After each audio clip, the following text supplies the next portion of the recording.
Hello aspirants to all of you, welcome to Sunrise Academy. और एक बार फिर से हम लोग लाइव आ चुके हैं और आज पढ़ने वाले हैं वर्णमाला। हिंदी ग्रामर का एक बहुत ही इंपॉर्टेंट टॉपिक है वर्णमाला। और अगर मैं बात करूं हिमाचल प्रदेश पुलिस कांस्टेबल की या हिमाचल प्रदेश पटवारी एग्जाम की, तो बहुत इंपॉर्टेंट टॉपिक बन जाता है वर्णमाला। और एक से दो क्वेश्चन अगर आप पढ़ लेते हैं इस टॉपिक को, तो कम से कम बता रहा हूँ एक से दो क्वेश्चन आपके एग्जामिनेशन में पक्के हो जाते हैं। ठीक है, तो अच्छे से पढ़ना है इस टॉपिक को और हम सब कुछ पढ़ेंगे इसमें। ठीक है, तो वर्णमाला याद रखिएगा, ये वर्ण और माला से मिलकर के बना है शब्द। तो ये शब्द याद रखिएगा, वर्ण और माला से मिलकर के ये शब्द बना है वर्णमाला। वर्ण का मतलब अगर आपसे पूछा जाए, वर्ण का मतलब क्या होता है, तो वर्ण का मतलब होता है जो हर हाल में पूरा हो। जो हर हाल में क्या हो, पूरा हो, उसे वर्ण कहा जाता है।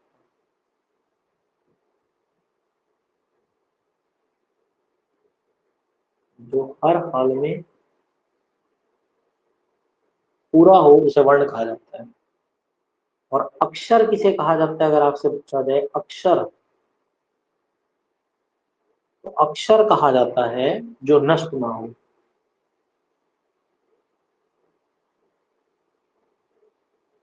जो नष्ट न हो उसे कहा जाता है अक्षर। अब वर्णमाला हम लोग पढ़ रहे हैं, तो आज वर्णमाला की ही बात करेंगे।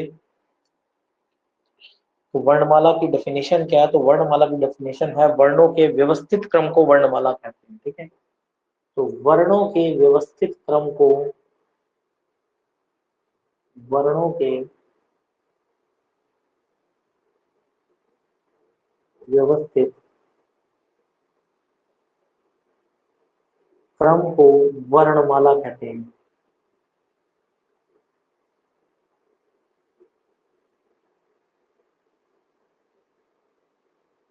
तो वर्णों के व्यवस्थित क्रम को वर्णमाला कहा जाता है। अब वर्णमाला के देखो दो चीजें हैं, एक तो वर्णमाला की संख्या होती है, ठीक है ना, और एक वर्णमाला के होते हैं भेद। तो वर्णमाला में दो चीजें आपने पढ़नी है।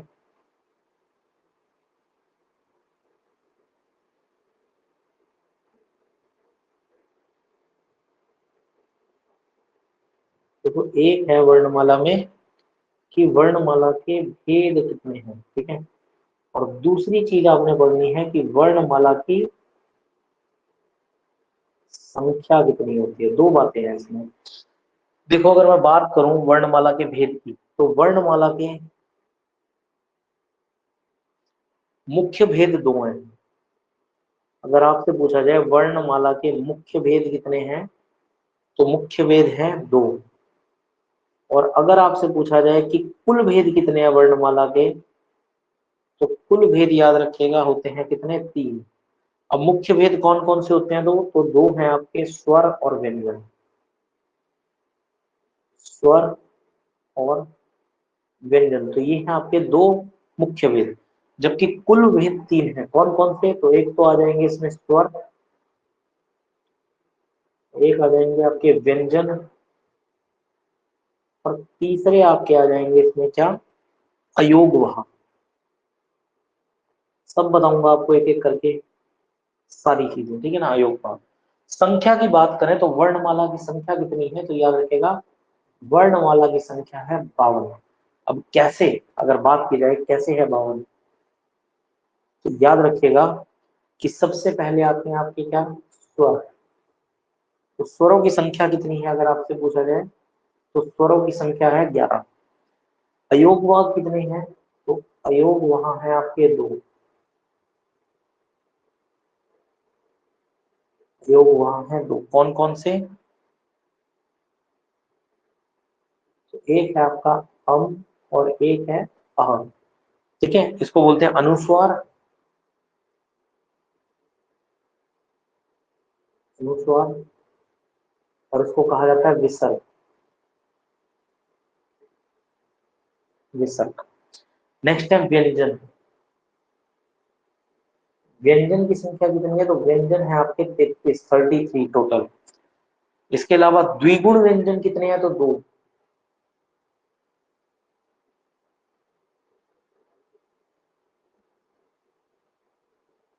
द्विगुण व्यंजन कितने हैं? तो दो। कौन कौन से? ड और ड, ड और ढ, ठीक है। इसके अलावा संयुक्त व्यंजन कितने हैं? तो चार। संयुक्त व्यंजन चार, ठीक है। और इन, जब आप इन सब का टोटल करते हैं तो कितना आता है? 52। तो टोटल संख्या कितनी है वर्णमाला की? तो याद रखेगा 52, जिसमें स्वर 11, अयोगवाह 2, व्यंजन 33, द्विगुण व्यंजन 2 और संयुक्त व्यंजन कितने? 4। तो टोटल कितनी है वर्णमाला की संख्या? तो 52, 52। अब बात करेंगे हम आज के टॉपिक में स्वर। आज हम स्वर पढ़ेंगे।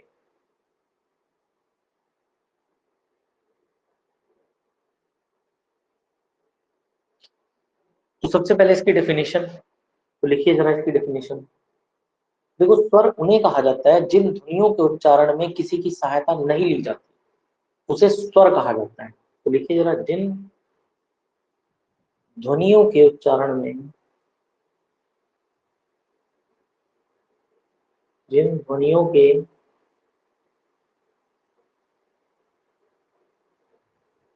जिन ध्वनियों के उच्चारण में किसी की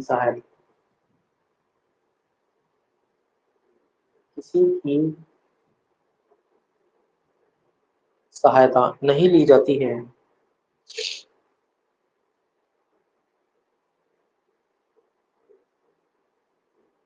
नहीं ली जाती है, उसे स्वर कहते हैं।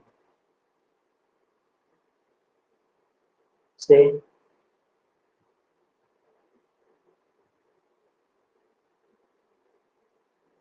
उसे स्वर कहते हैं, ठीक है ना। और याद रखिएगा, सभी स्वर स्वतंत्र होते हैं। सभी स्वर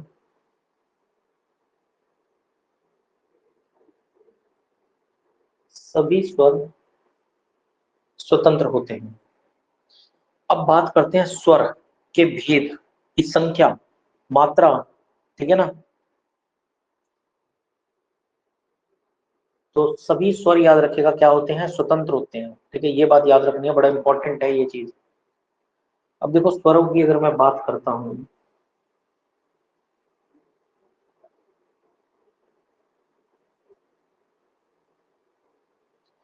तो देखो स्वर की सबसे पहले मैं बात करता हूं भेद की। तो स्वर के कितने भेद होते हैं? देखिए, मुख्य दो भेद होते हैं और कुल तीन भेद होते हैं।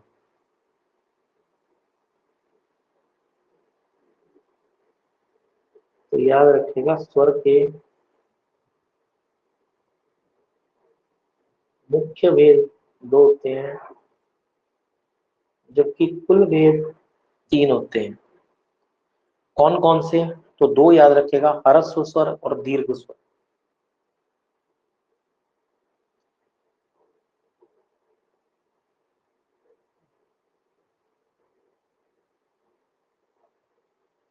ह्रस्व स्वर और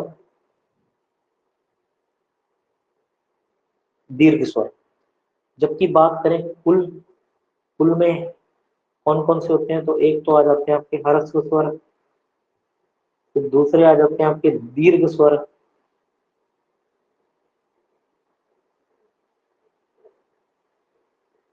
और तीसरे आ जाते हैं आपके प्लुत स्वर।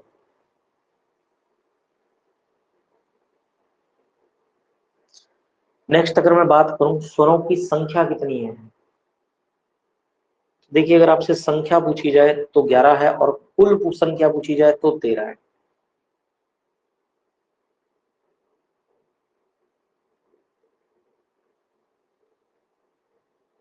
स्वरों की संख्या कितनी है? तो 11 है। और कुल स्वर कितने हैं? तो आंसर आ जाएगा 13, 13। नेक्स्ट क्वेश्चन है, क्वेश्चन आएगा स्वरों की मात्राएं कितनी होती है? तो याद रखिएगा, स्वरों की मात्राएं होती है 10। इसके अलावा याद रखिएगा कि अगर पूछा जाए प्राण के आधार पर, प्राण के आधार पर क्या होते हैं? तो प्राण के आधार पर होते हैं, याद रखिएगा, अल्पप्राण। तो प्राण के आधार पर स्वरों को अल्पप्राण कहा जाता है, ठीक है, तो यही चीजें आपने याद रखनी है सारी की सारी जितनी भी बताई है। अब आ जाओ, सबसे पहले हम स्वर के भेद पढ़ेंगे, फिर स्वरों की संख्या पढ़ेंगे, फिर मात्राएं पढ़ेंगे, ठीक है, फिर अल्पप्राण और महाप्राण भी पढ़ेंगे प्राण के आधार पर, सारी चीजें पढ़ेंगे एक एक करके। तो सबसे पहले है स्वर के भेद।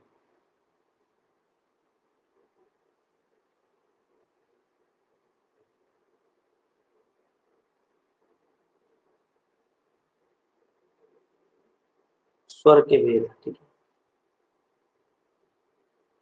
तो सबसे पहले आते हैं आपके ह्रस्व स्वर। ह्रस्व स्वर इनकी संख्या कितनी है? तो ह्रस्व स्वर की संख्या होती है कितनी? 4, याद रखिएगा। इसके अलावा दूसरे नंबर पर आते हैं आपके दीर्घ स्वर। दीर्घ स्वरों की संख्या कितनी होती है? तो याद रखिएगा 7। और लास्ट आते हैं प्लुत स्वर।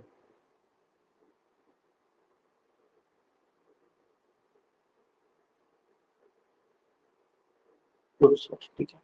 देखो ह्रस्व स्वर की संख्या कितनी होती है? तो 4 होते हैं आपके ह्रस्व स्वर। अब ह्रस्व स्वर किसको कहा जाता है? जो एक मात्रिक होते हैं, ठीक है ना, एक मात्रिक स्वर होते हैं ये।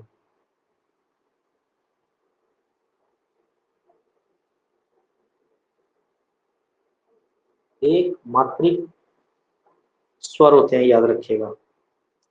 और इन्हें याद रखिएगा लघु स्वर या बड़ा स्वर भी कहा जाता है।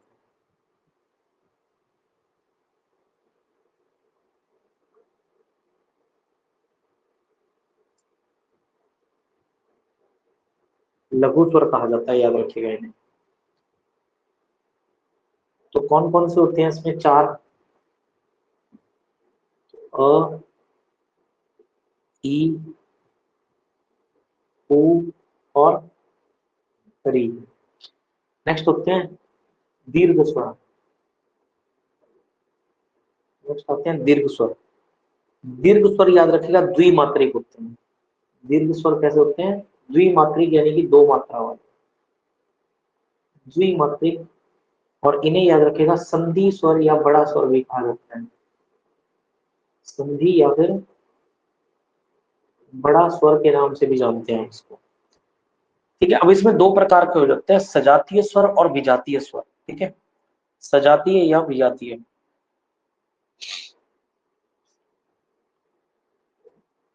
तो देखो 2 मात्राएं आती हैं यहाँ पे। तो सबसे पहले आ गया अ, 2 मात्रा, ठीक है। और ये क्या बना देगा? ये बना देगा आ। तो अ और अ मिलके आ बना देगा। फिर है छोटी ई और छोटी ई मिलके बड़ी ई बन जाएगी। छोटा ऊ और छोटा ऊ मिलके क्या बना देंगे? बड़ा ऊ। इन्हें कहा जाता है सजातीय स्वर। सजातीय स्वरों की संख्या कितनी है? 3।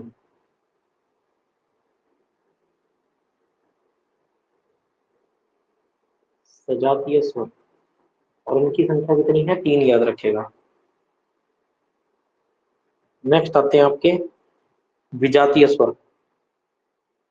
तो अ जमा छोटी ई, ये बनता है ए, ठीक है। फिर आता है अ जमा बड़ी ई। देखो यहाँ पर विजातीय यानी कि दूसरे मिल रहे हैं दूसरे से। सजातीय में एक जैसे थे सारे स्वर, जबकि यहाँ पे अलग अलग है, ठीक है, दोनों अलग अलग हैं। अ और बड़ी ई मिलके क्या बनाएंगे? ए।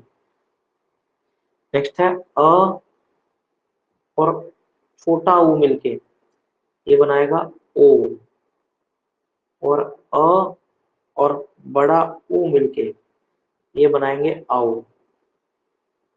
और इन्हें कहा जाता है विजातीय स्वर। सजातीय और विजातीय मिल करके टोटल कितने हो जाते हैं? 7। तो आपसे विजातीय स्वर अगर पूछ लिए जाए, इनको विजातीय स्वर या फिर संयुक्त स्वर कहा जाता है। विजातीय स्वर या फिर संयुक्त स्वर। तो अगर आपसे इनकी संख्या पूछ ली जाए कितनी है, तो 4। और सजातीय और विजातीय मिलकर टोटल कितने? 7 हो जाते हैं आपके द्विमात्रिक या संधि स्वर या फिर बड़ा स्वर भी कहा जाता है इसको। अब अगर मैं बात करता हूँ प्लुत स्वर की लास्ट में, तो ये त्रिमात्रिक स्वर होते हैं, ठीक है। त्रिमात्रिक स्वर, त्रिमात्रिक स्वर होते हैं। अब याद रखिएगा, इनकी कोई संख्या नहीं होती, ये केवल उच्चारण के आधार पर होते हैं, ठीक है ना। इनकी कोई संख्या फिक्स नहीं है, ये केवल उच्चारण के आधार पर होते हैं।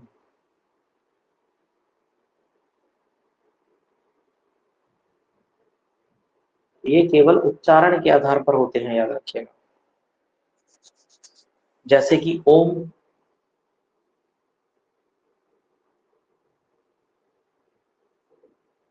ठीक है। ओम को आप कैसे लिखते हो, ऐसे भी लिख सकते हो, ठीक है। तो त्रिमात्रिक होते हैं, या राम, इस तरह से, ठीक है। याद रखिएगा सारी चीजें।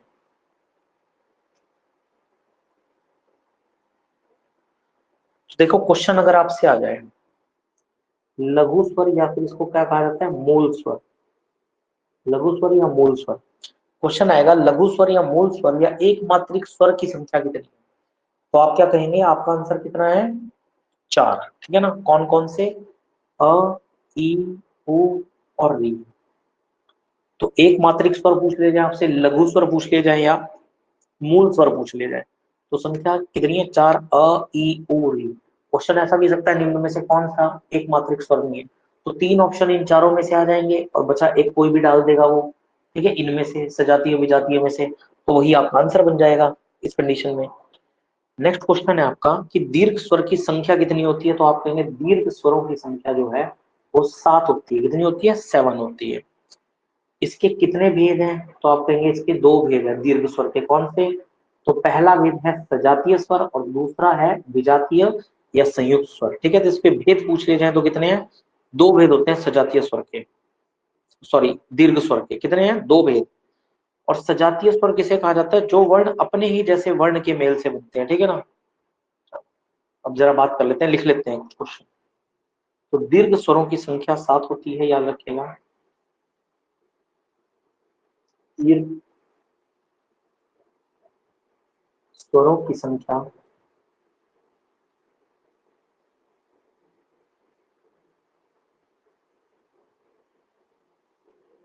7 होती है और इसके 2 भेद होते हैं। दीर्घ स्वर के कितने, 2 भेद होते हैं या हैं, ठीक है। तो पहला आता है आपका सजातीय स्वर,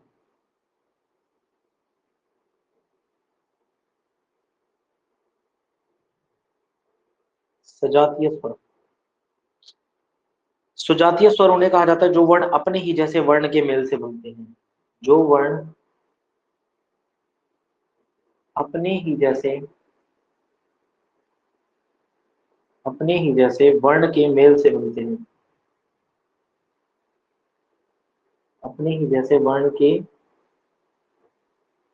मेल से बनते हैं, उसे सजातीय स्वर कहते हैं, ठीक है। तो उसे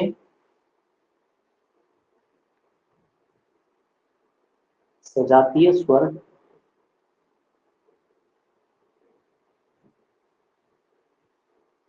उसे सजातीय स्वर कहते हैं, जिनकी संख्या कितनी है, सजातीय स्वर की संख्या कितनी होती है, स्वर की 3। कौन कौन सा,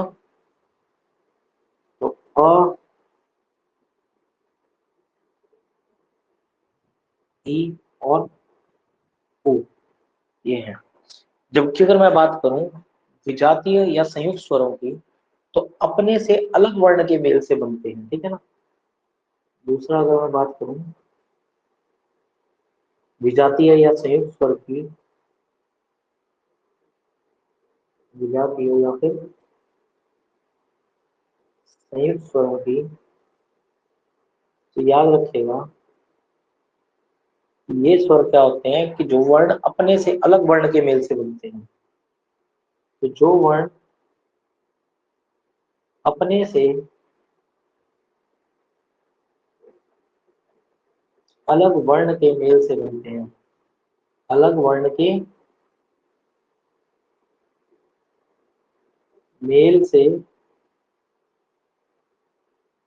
बनते हैं, अपने से अलग वर्ण के मेल से बनते हैं, उसे विजातीय स्वर कहते हैं।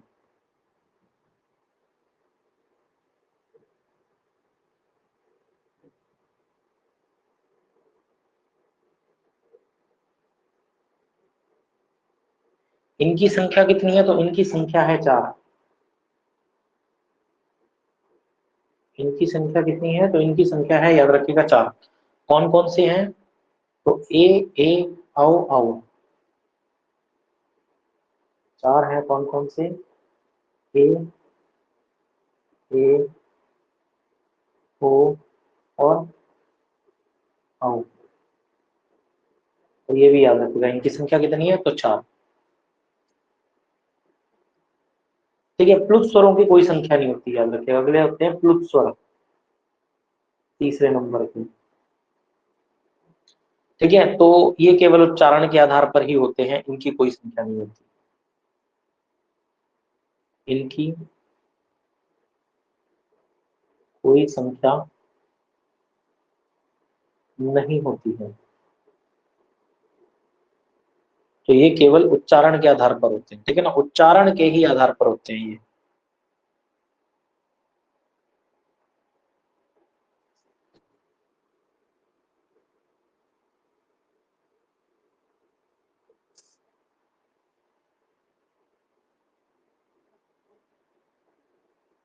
एक और क्वेश्चन लिखिएगा यहीं पर कि स्वर की कुल संख्या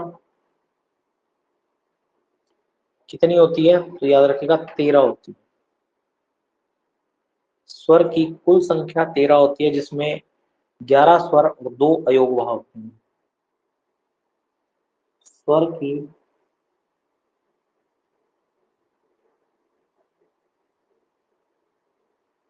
कुल संख्या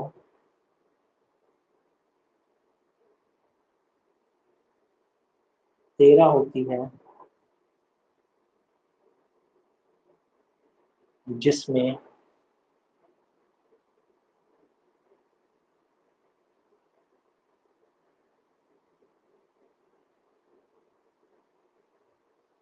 11 स्वर और 2 अयोगवाह होते हैं।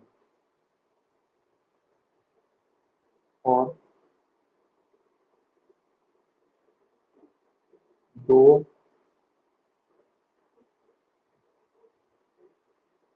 2 अयोगवाह होते हैं, ठीक है ना। क्या क्या होते हैं? एक होता है निस्वार और एक होता है विसर्ग।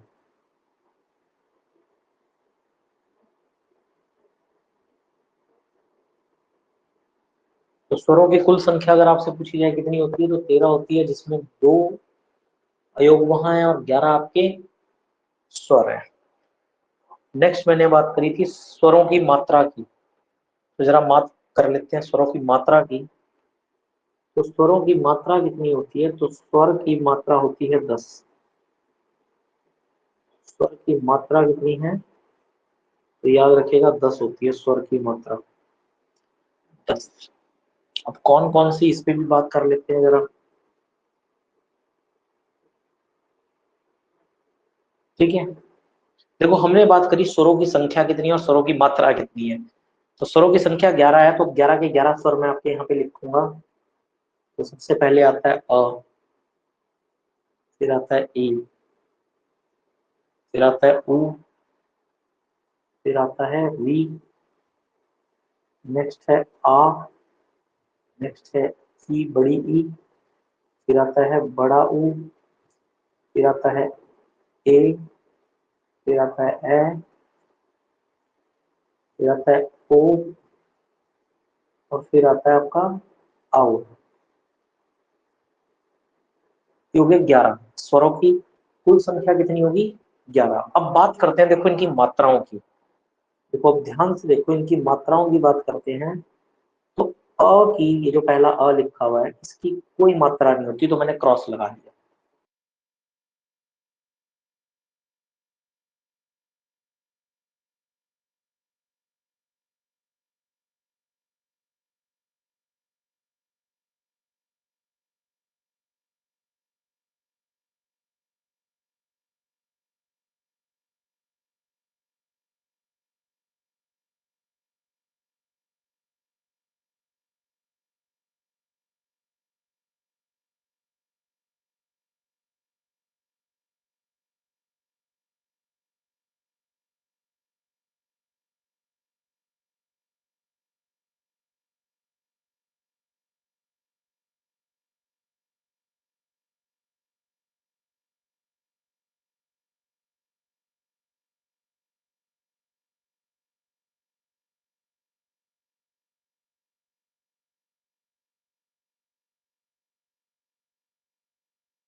तो अ की कोई मात्रा नहीं होती है, अ की कोई मात्रा नहीं होती है, याद रखिएगा, बड़ा इंपॉर्टेंट है ये क्वेश्चन भी। ठीक है, तो स्वरों की संख्या कितनी है? 11, हम यहाँ पे लिख चुके हैं।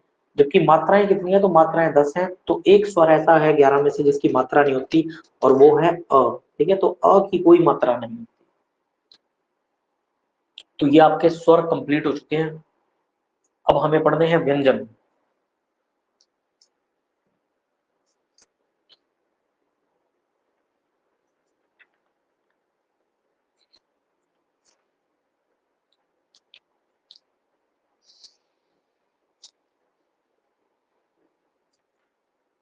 तो देखो, आज की क्लास में इस टॉपिक को इतना ही रखते हैं, फिर व्यंजन पढ़ेंगे आपके नेक्स्ट क्लास में। ठीक है, नेक्स्ट क्लास में पढ़ते हैं आपके व्यंजन, और कंप्लीट कर देंगे बस व्यंजन नेक्स्ट क्लास में, और ये टॉपिक भी आपका खत्म कर देंगे। ठीक है, बाकी आपको जो भी नेक्स्ट टॉपिक पढ़ना हो इसके बाद आप मुझे कमेंट में जरूर बताइएगा, मैं नेक्स्ट उसी पर वीडियो बनाऊंगा। ठीक है ना, और जितना हो सके चैनल को यार लाइक करो, शेयर करो, सब्सक्राइब करो। ठीक है, और जो भी स्टूडेंट्स एचपी पुलिस की, एचपी पटवारी की प्रिपरेशन कर रहे हैं, उनके साथ भी इस वीडियो को शेयर करो, ताकि ज्यादा से ज्यादा स्टूडेंट्स जो है वो पढ़ सकें। ठीक है, तो बस आज की क्लास को यहीं पर रखते हैं, फिर मिलते हैं आप लोगों से नेक्स्ट सेशन में। तब तक के लिए bye bye, take care and जय हिंद आप सभी।